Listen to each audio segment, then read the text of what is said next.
ધારી તાલુકાના બોરડી ગામે આશરે 3 મહિના પહેલા પરપ્રાંતીય મજૂર પર વીજળી પડતા મૃત્યુ થતા તેમના વારસદારોને રાજ્ય સરકાર દ્વારા 4 લાખ રૂપિયાનો ચેક અર્પણ કરવામાં આવ્યો।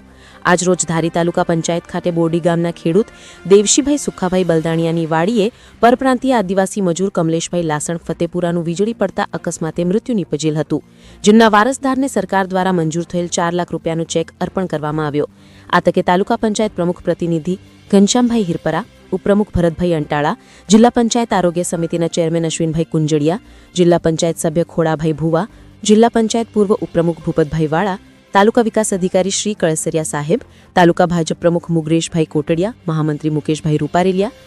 પ્રીતેશભાઈ, તાલુકા પંચાયત સદસ્ય અનવરભાઈ લલિયા, બોરડી ગામના સરપંચ ગોબરભાઈ કોટડિયા, ખેડૂત દેવશીભાઈ બલદાણિયા, તલાટી મંત્રી ભાર્ગવભાઈ પાઘરડાળ ઉપસ્થિત રહ્યા હતા। Bureau chief Sanjay Vaghela, Amreli. આજરોજ ધારી તાલુકાના બોરડી ગામે ખેડૂત દેવશીભાઈ સુખાભાઈ બલદાણિયાના વાડીએ રહેતા મજૂર કમલેશભાઈ લાસણ ફતેપુરાના છે અને વીજળી પડતા અકસ્માતે મૃત્યુ પામેલ હોય આજથી 3 મહિના પહેલાં, જેમના વારસદારોને આજરોજ અમારા તાલુકા પંચાયત વતી સરકારમાંથી 4 લાખ રૂપિયાનો ચેકનો આજે અર્પણ કરેલ છે અને આમાં જિલ્લા પંચાયતના સભ્યો, તાલુકા પંચાયતના સભ્યો, સરપંચ, તલાટી, મંત્રી બધાએ મહેનત ઉઠાવીને એમનું આધાર કાર્ડ, બેંક પાસબુક બધું કરાવડાવીને 4 લાખ રૂપિયાનો ચેક અર્પણ કરેલ છે।